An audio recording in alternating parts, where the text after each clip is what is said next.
next speaker is a community activist par excellence, however you say that. He works as a project manager, but he has a sharp vision of where he thinks we'd like to go and end up. It's my pleasure to introduce Bob Estes.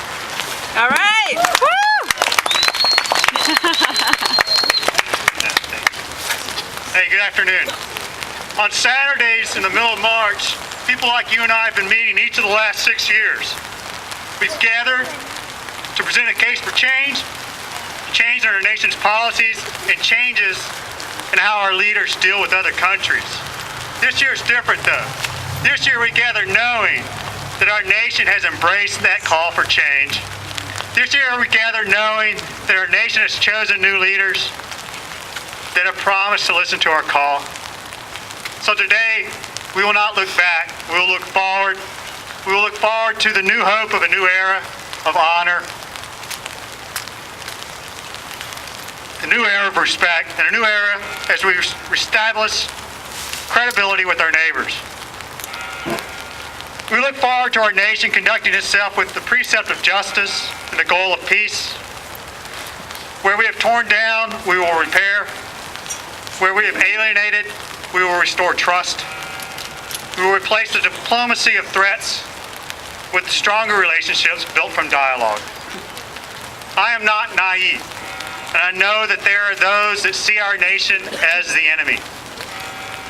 But we have learned we cannot remove our enemies through fear, coercion, and force. This only strengthens resentment and confirms their belief that our nation does not respect their interests.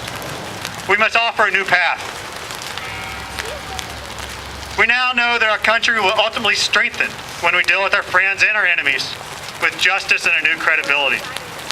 Where once an alienated youth facing despair in a world offering no hope turned to violence and destruction and saw our nation as the root of their problems, today we must offer a new path to the disenfranchised, a course that is self-apparent, that we share a common vision of empowering individuals and defending the rights of the oppressed. We will replace policies of destruction with policies of development, knowing that people not offered an avenue for prosperity will build resentment and turn to retaliation. Where bombs are destroyed, we must rebuild. We realize that we have an obligation and a responsibility as we leave Iraq and as we leave Afghanistan to leave behind a community and its citizens with the tools to sustain hope. When once we dealt with our adversaries with secrecy and subterfuge, we must now expose their threats through due process of justice and allow the world to be the witness of their crimes.